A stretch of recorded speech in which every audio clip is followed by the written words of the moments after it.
দুশ্চিন্তা এবং ডিপ্রেশন আমাদের জীবনেরই অবিচ্ছেদ্য অঙ্গ। যত নবী রাসূল পৃথিবীতে এসেছেন এবং আল্লাহর যত প্রিয় বান্দাগত হয়েছেন, তাদের প্রত্যেকেরই জীবনে কম বেশি দুশ্চিন্তা এসেছে।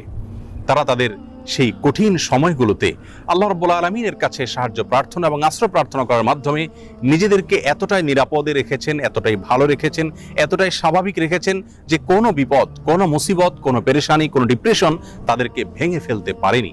বরং বিপদেও তারা হেসেছেন এবং স্থির থেকেছেন মানসিকভাবে। আজ আমরা সেরকম কয়েকটি আমলের কথা বলবো, যে আমলগুলোর মাধ্যমে আমাদের বিপদ আপদ এবং মুসিবত আল্লাহ রাব্বুল আলামিন দূর করবেন, লাঘব করবেন এবং বিপদ আপদেও আমাদেরকে আল্লাহ রাব্বুল আলামিন মানসিকভাবে প্রশান্ত এবং স্থির রাখবেন।